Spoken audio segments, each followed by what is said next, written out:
گئے۔ دلی سے مراد آباد تک کوئی درخت ایسا باقی نہیں تھا جس پر کسی ملا، کسی حافظ، کسی مولانا کی لاش نہ لٹک رہی ہو۔ انگریزوں نے خود لکھا ہے کہ وہ منظر سب سے زیادہ بھیانک ہوتا تھا جب کسی مولانا کو باندھ کر توپ کے گولے کے سامنے لٹکا دیا جاتا تھا اور گولہ چلایا جاتا، اس کے چتھڑے اڑتے تو انگریز قہقہے لگاتے تھے، وہ خوش ہوتے تھے۔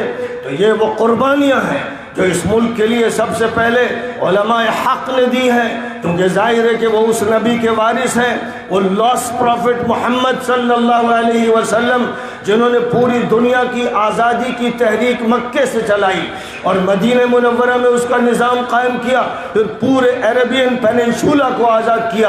انہوں نے عراق کو آزاد کیا، سیریا کو، ایجپٹ کو، لیبیا کو، تونسیا کو، مراکو کو، اسپین کو، اور انہوں نے پھر چائنا کو اور اس ملک کے بہت سے علاقوں کو آزادی دی، غلاموں کو آزادی دی، عورتوں کو آزادی دی، بچوں کو استحصال سے آزاد کیا۔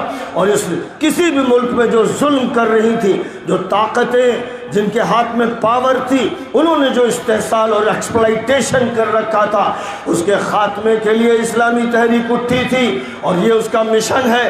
اس لیے جمعیت العلماء کو تو یہ کام کرنا ہی ہے، یہ وراثت نبوی ہے، وراثت محمدی ہے، وراثت قرآنی ہے، اور یہ وراثت اصلاح و تجدید ہے۔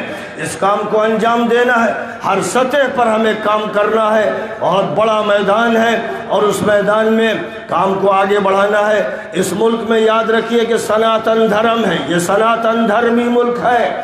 یہ ملک یہ ہندو اور مسلم کی جو تفریق ہے وہ بے معنی ہے۔ سناتن دھرم صحیح مذہب ہے، ایسا مذہب ہے کہ جس میں یہ بتایا گیا ہے کہ ایشور ایک ہے، جس میں بتایا گیا ہے کہ سب انسان ایک ہے، جس میں یہ بتایا گیا ہے کہ سب کے حق کا لحاظ رکھنا ہے۔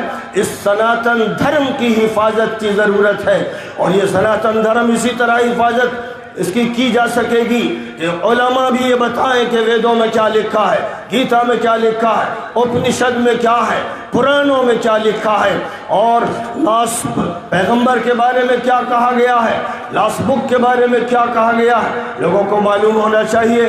آج لوگوں کو جو باتیں بتائی جا رہی ہیں وہ جاہلوں کے ذریعے بتائی جا رہی ہیں، ان کے ذریعے جو تفریق کرتے ہیں، بانٹتے ہیں اور جو توڑ دینا چاہتے ہیں۔ ظاہر ہے جو دلوں کو توڑتے ہیں اور دماغوں کو پھاڑتے ہیں وہی ملکوں کو توڑ دیتے ہیں۔